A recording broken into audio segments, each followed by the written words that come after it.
found another book I have not read myself yet, although I've heard of it, and I've had it quite a while on my bookshelf.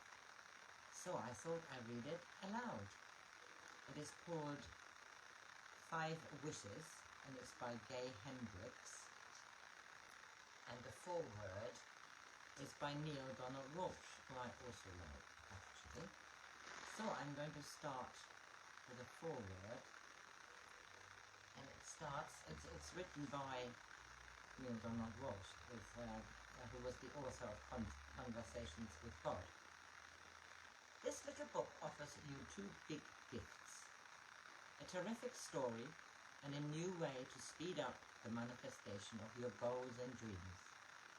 As a story, it's thrilling, heartwarming and funny. As a guide to making your dreams come true, it's got a powerful new discovery that I predict will make a great deal of difference in your life. I first heard of the 5 Wishes story during a 3-hour marathon dinner aboard a cruise ship. Gay and I were seated next to each other at a table of 8 people at the annual Spiritual Cinema Festival at sea. Each year, hundreds of fans of inspiring movies gather for a week of cinema and fun aboard a ship. This particular festival was a special one because we were getting to see just completed footage of the feature film made from my Conversations with God books. Although we were familiar with each other's work, Gay and I didn't know each other very well on the personal level. One thing we learned quickly though, neither of us enjoyed small talk. To entertain ourselves during dinner, we took turns telling about significant events of our lives. As he finished telling the story you will soon read, I took his arm and asked, "Have you written a book about this?" Fortunately, he has. And now you can enjoy the story and put its powerful tools to work in your own life. If you want to know how to make your dreams come true, and you want a beautiful story to read at the same time, this book is for you. Introduction. The conversation that changed my life. Once upon a time I received the great gift of a conversation that changed my life. It ignited a hidden power in me and revealed the path to my destiny. I then found a simple process to intensify that power every day. The power and the process made it possible for me to turn all my dreams into reality. Now, I want to give you the same gift. I want to have that conversation with you. My intention is to give you full access to this healing power. I want to show you the process and how to use it so you can make all your dreams come true. When I received the gift, it came with the understanding that I would use it, treasure it, and pass it on to others. Now I give it to you with the same request. Use it to hasten the manifestation of your wishes and dreams. Then pass it on to others so that they can tap the power to serve their own cherished goals. First though, let me tell you the story, which, like many stories, began on a dark and stormy night. It was a blustery November evening in the early 80s, and I was getting dressed for a party I did not want to attend. I wanted to stay home in front of the fireplace, with a good book in my hands and a cup of steaming tea by my side. The thought of spending the next 5 hours with a permanent party smile frozen on my face felt about as appealing as a trip to a tattoo parlor. I've never been a party person. Something about the scattered energy and purposeless chatter usually leaves me feeling drained. However, there was another reason I was reluctant to go to this particular party. The evening was a celebration of the engagement of an oft-married friend of mine. My friend, who was a therapist, had fallen in love again and was embarking on his 5th matrimonial adventure. "She's the woman of my dreams," Max had told a group of us over lunch. We were all therapists, so all of us had heard this kind of breathless declaration from our clients. The trouble was that we had all heard Max say the same thing about several other women in the past. Each one remained the woman of his dreams, right up until the first time she criticized him, or disagreed with him on something. Then the dream usually devolved into a squabble over real estate. The shelf life of his dream woman averaged only a year or two. It was hard for me to get worked up about celebrating a new venture, since I figured it was doomed from the start. Then there was my own stuff. I was in the early stages of my relationship with Kathleen. Although I was deeply attracted to her, I was already feeling the early warning signs of the relationship's demise. I could feel the old familiar fear of commitment stirring within me, the fear that filled my mind with doubt and forced me to look for things to criticize about her. She was relatively new in town and wanted to go to the party so she could meet people. I had agreed to take her, and I didn't want to face her reaction if I changed my mind. That was another pattern of mine, to do something I didn't want to do in order to avoid the unpleasantness of the other person's disappointment or anger. Finally, I decided to put aside my resistance and fulfill my obligation. I suited up, armed myself with my party smile, and marched forth into the night, headed for a party and a conversation that would change my life forever. We'd been at the party about an hour, and I was dutifully shuffling around from one guest to another. I'd just about given up trying to be convivial when I was introduced to a tall fellow named Ed. His restless fidgeting suggested that he was having about as much fun as I was. I mentioned this to him, and he endeared himself to me by saying, "I loathe parties. Can't stand the small talk."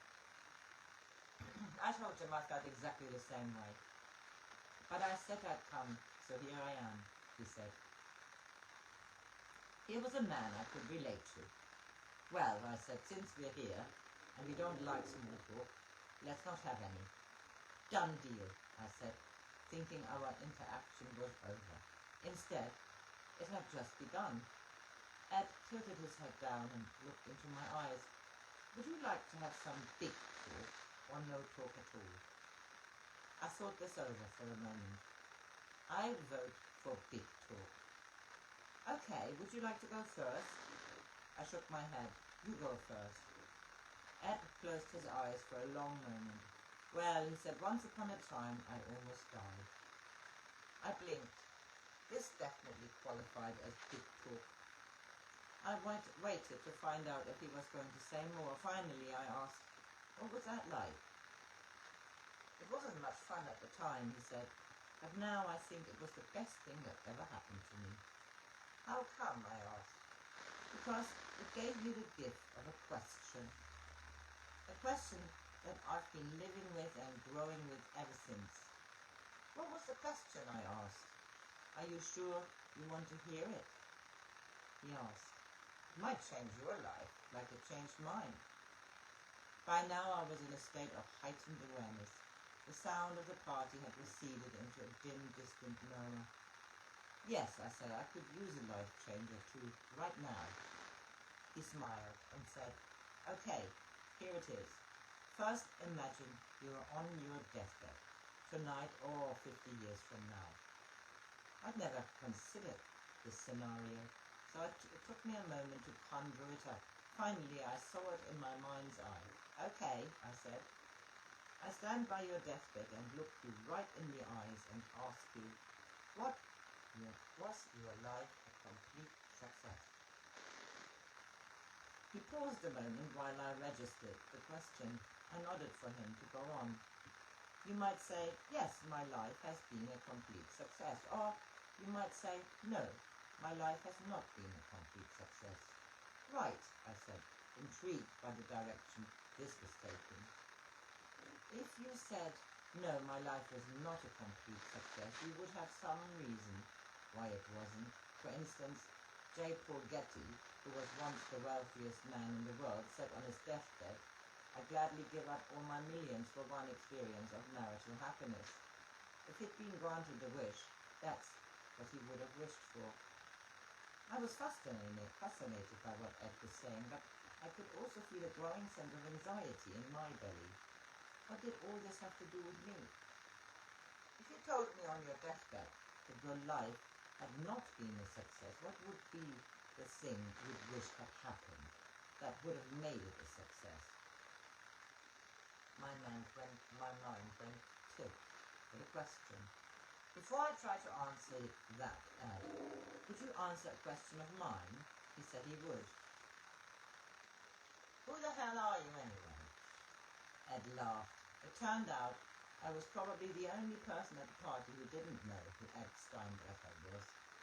As I found out, he was a famous astrologer and spiritual teacher, the favorite astrologer of many prominent people in the entertainment world, as well as the astrologer and teacher of the women whose engagement we were celebrating. The woman whose engagement we were celebrating. Whoever he was, he came into my life at precisely the right time and penetrated to the heart of an issue I needed to face. What am I really doing here on this planet? What is my life purpose? Do I have a sacred mission? I could still feel the anxiety in my belly, but I could also feel a growing sense of relief down inside. It was as if he had given me permission to drop into a level of myself I had not been able to reach on my own. It's a big question, I said. Let me think about it and get back to you. He shook his head impatiently. The bigger the question, the more important it is to answer it right now. The moment is all the time you need. It's the only one we have. I felt another wave of relief. He hadn't let me. The master wriggle of the hook. So there, on the spot, I closed my eyes and took a long, slow breath.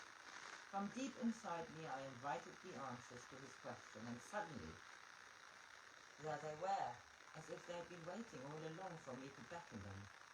Okay, I said, here's the number one thing that would make my life a total success. My wish would be for a long-term, loving relationship. Ed stopped me, shaking his head. Look at it from the perspective of your deathbed. Put it in the past tense and do it first from the perspective that your life was not a success. I tried again. My life was not a total success because I never enjoyed a long and happy marriage with a woman I adored and who adored me. I wish I'd enjoyed a lifelong blossoming of passion and creativity with a woman. Ed nodded. Good. Now, tell me, why is that important to you? Even though I'd never consciously thought about why this goal was important to me, I found it easy to tell Ed my reasons. There was something about him that made deep inquiry simple and matter of fact. I rattled off my reasons. First, to have this kind of relationship would accomplish something I had never seen in the world, and certainly not in my family of origin. Second, to enjoy lasting love with a woman would mean that my moment-to-moment experience would be rich and joyful. Third, I had a master's degree and a PhD in counseling psychology, and had counseled thousands of people on their issues and concerns. What good, I asked Ed, was all that training and practice if I couldn't learn to experience genuine, lasting love with another human being? Ed nodded his understanding. Okay. Now, turn the wish into a goal and put it in the present tense, as if it's happening at this moment. I rearranged the words in my head. My life is a total success because I'm enjoying a long and happy marriage with a woman I adore and who adores me. I'm enjoying a lifelong blossoming of passion and creativity with her. I spoke it aloud to Ed, who listened carefully. Is that something you really want? He asked. Yes. And is that something you're willing to commit yourself to, body and soul? I immediately felt a gut-dropping sensation of fear, but in spite of the wave of terror, I said, yes. Remarkably, as soon as I said it, the fear disappeared completely. I felt my whole body light up with an inner smile. I had no idea if I could accomplish this goal, but I knew I would die unsatisfied if I did not commit myself, body and soul, to the quest. Getting clear on this goal and its importance to me awakened a burst of energy and aliveness I could feel all over. Okay, Ed said, back to your deathbed. If your life had not been a success, what's the second thing you would wish had happened that would have made it a success? I immediately knew what it was. I wish I'd said all the things I never got around to saying to my friends and extended family. I wish I'd confessed some secrets I was holding. I wish I'd told some people how much I loved and appreciated them. I wish I'd told my daughter how sad I felt that I'd broken some promises to her. Ed offered a summary. You wish you'd completed a lot of big, significant communications to people you loved and cared about. I nodded, dumbstruck at the weight of all the incomplete communications that tumbled through my mind. It seemed like I spent my whole life turning away from saying things that needed to be said. I saw the same pattern running throughout my whole family. We were masters of incompletion. Ed saw my glazed over look and snapped me out of it by saying, no need to dwell on the negative, just notice it and move on. When you see a wreck on the highway, there's no point in stopping to stare at it. I got the point and the fog lifted. Okay, turn that wish into a goal. Put it in the present tense, Ed said. My life is a complete success because I live in a state of completion with all my friends and family. I say all the important things I need to say and do all the important things I need to do. As I go through life, there's nothing significant I leave unsaid or undone. Ed asked, why is that important to you? I told him I could feel the weight and pressure inside me of many incompletions with friends, family, and long-lost acquaintances. There were many things I'd left unsaid, many promises I'd broken, many amends I needed to make. I could feel the peace and clarity that would come from saying the things that needed to be said and handling the things I had left undone. At that moment, I had no idea how I might go about completing all those things, but I knew I had to try. He asked me to make a commitment to the goal. As I committed to the goal, I felt again the sensation of energy and lightness in me, as if all the cells of my body were smiling at once. He asked me what my third deathbed wish was. I was getting the hang of it now. I told him, I wish I'd generated a complete written record of everything of significance I had learned during my time on Earth. My chosen path was as a teacher and writer, but at the same time, I did not feel I was teaching and writing about the things of great significance to me. I was still in the grip of the objective, scientific tradition of standing back and observing things from a distance. But I was feeling a deep urge to do a more personal kind of research.